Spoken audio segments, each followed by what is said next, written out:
Welcome back to my channel. This is a little bit of a delicate one. I'm not sure exactly how this is going to go, so hang in with me. I wanted to do a follow-up to the conversation I had with Max Trombly last week. He came on to my show and we talked about how men dating much younger women is often a way of avoiding maturity. It's a way of dodging the expectation or challenge of being with a same aged woman, a more mature woman, a more conscious woman who will hold them accountable and who will ask more of them. And it hit a nerve, as we might expect. We got all kinds of comments from men saying, well, of course, we date younger women, they're more attractive, or what's the problem? Or someone else talked about muse relationships. And so I'm not one who likes to have a very strong opinion that is inflexible, and I don't like to be someone who's not open to different ways of thinking about it. So I want to talk a little bit about the alternative viewpoint from that. And the essence of the conversation with Max, there's a ton of wisdom in it. And there's so much of what we said that I would fully stand behind. And I know Max does too. There is a lot to be considered when we think about the rites of passage that are missing in our culture and that have historically been the things that help humans move from one stage of their development to the next. And when we don't have those, it becomes harder for us to mature, to make those transitions, to evolve through the course of a life that has different stages. And when we don't have those rites of passage, when we don't have the support for making that transition, we can start to devalue the transition and the maturation process that comes with living. And I think to some degree that's what's happened in our culture. But because I want to delve into the nuances, I want to talk about age gap relationships, a little bit about their history and the purpose they've often filled, and why sometimes they make sense. And by the way, this isn't just about older men with younger women. It is also becoming increasingly common for younger men to be with older women. Age gap relationships in that direction are increasingly occurring in our culture, partly because our thinking has gotten more broad. There has been a lot of changes in the world about how much access to resources, to financial independence women have, and to changing social norms. And so the expectations around that have changed a lot. So I want to talk about that too. For most of our history, marriages and relationships were built around survival. They were not so much about love, but rather about security and resources and making sure that the next generation survived for our human longevity. But so much has changed, and that's not the way we relate to relationships anymore. Today, relationships are so much more about individual satisfaction instead of collective stability. They're really about personal fulfillment now. So, without the external structures of the rites of passage, accepting and honoring changes over time, and without the social construct of being in support of the community, we are left to define for ourselves what a relationship means to us. And that's not necessarily a bad thing, but it also means that we don't have many guides. We have so many options that it can be a little confusing, and there can often be a lot of unclarity. So I want to talk for a second about the experience of women in the course of their identity through time. There is an archetypal journey in our culture that is defined as the trilogy of maiden, mother, crone, that you go from being a young girl to maturing, having children, or in some cases, if you don't have children, it might mean building a company or create a project. And then once you're done with mothering, going into the crone years. Well, that made sense when we expected to die at 50 or 60, because each of the stages could have 20 or so years.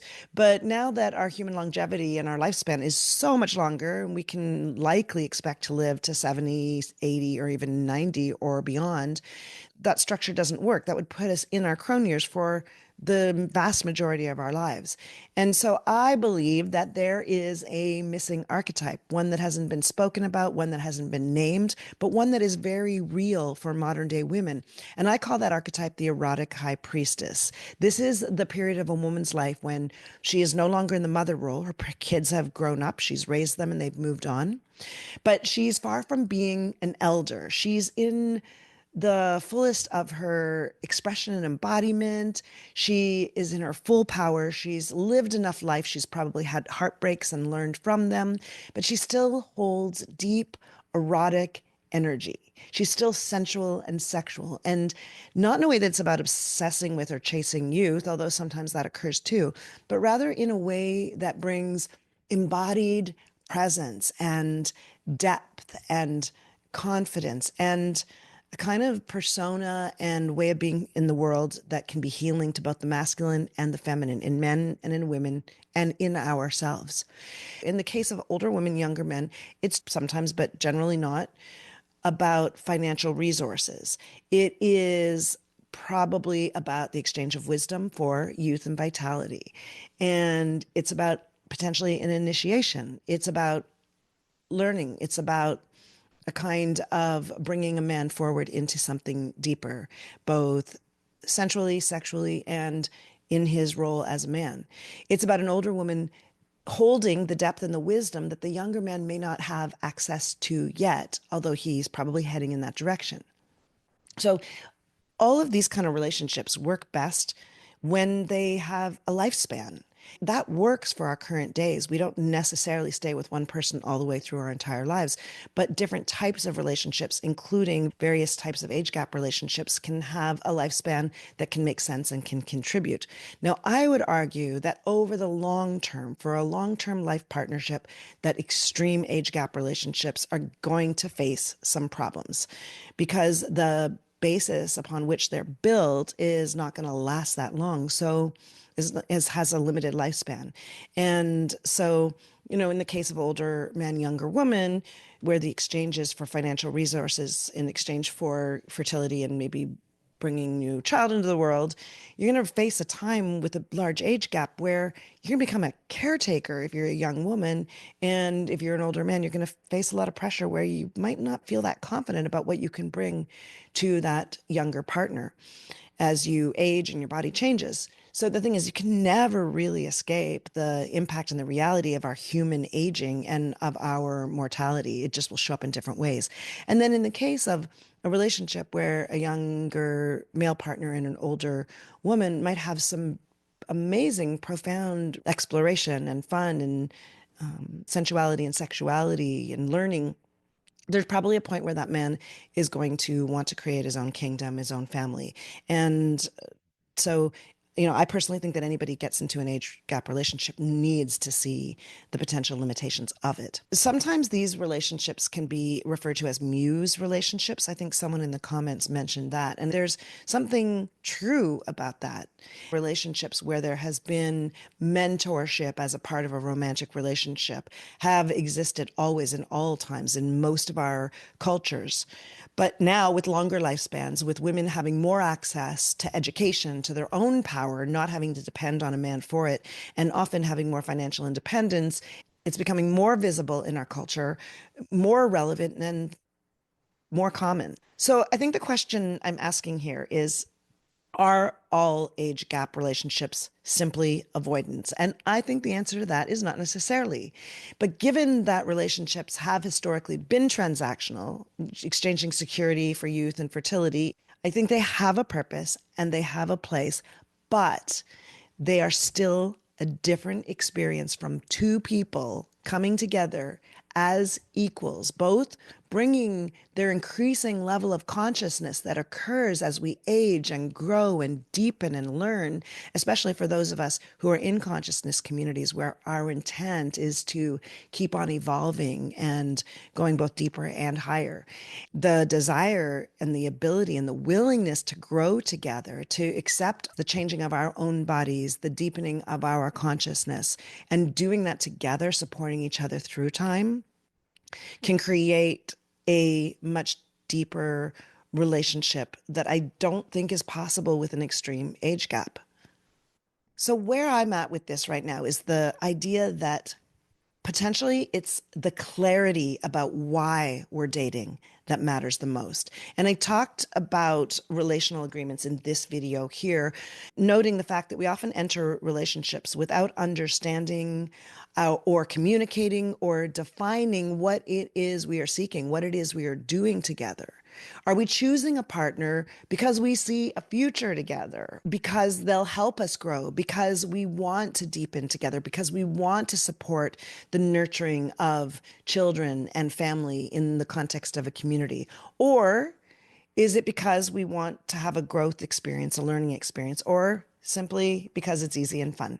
And knowing what it is that you want and what you're available for, and having the courage and the clarity to be able to communicate that to the other so everyone knows what's on offer, I think is super important. And if we don't do that, someone is going to be disappointed, someone is going to be hurt. So this ties in with something Robert Glover talks about in my conversation with him here or in the show notes.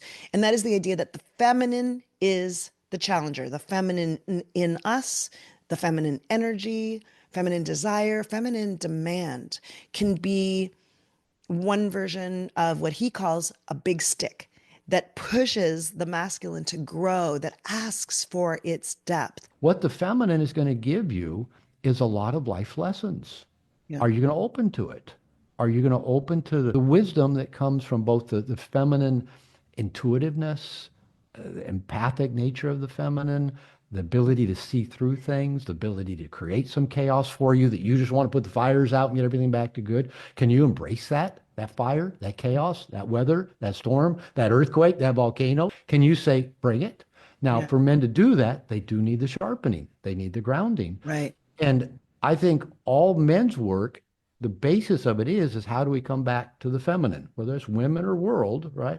How do we come back to the feminine and say, I'm ready? And that's really consistent with what Max was saying in our conversation, that the opportunity for a relationship is the opportunity of going deeper, is the opportunity of rising up, is the opportunity to further mature. And the idea that women at all stages, the feminine at all stages, but especially at midlife, is providing an opportunity to be more. And the reality is some men aren't rising to that challenge, while other men are doing what Robert Glover and Max said is bring it on. I'm ready. I'm willing to show up for this. They're willing to build their own capacity to deepen, to challenge and confront their own inclination to stay stuck in a past version of themselves that's younger and more immature, and instead choose to grow. And the hardest truth of all in all of this, in most age gap relationships, in most of our experience as human beings, is that often they are an example of something we use to avoid our own fear of time and the resistance to our own aging. So instead of accepting the evolution of our self in relationship, accepting the reality of our human bodies and mortality, instead we try to grasp onto the past through the energy of another person. There's something powerful about relationships that move through life's phases together when we can hold each other through change and process and support each other through the shifts in our body, through the shifts in our energy, and forge a life path together. It might not be easy, but it also might be the deepest form of what I see as being epic love. So at the end of the day, this isn't about whether age gap relationships are wrong. It's about awareness and communication and clarity, like most things relating to relationships. So the question we might ask ourselves is, am I choosing relationships that help me step fully into my life's next chapter? And am I using the relationships I'm in to grow as a human being? Or am I clinging to illusions that can keep me from growing into my full potential? Now, I want to hear from you. What do you think? Are age gap relationships just another way people connect because love is love? Or are they an avoidance of reality? Does it feel different when it's an older man with a younger woman versus an older woman with a younger man? And if you are in an age gap relationship, tell me about your experience. Do you see it as transactional, if you're being honest? And if so, are you good with that? If this video made you think, or if you want to improve your communication skills in business or in relationships, make sure to subscribe to the channel.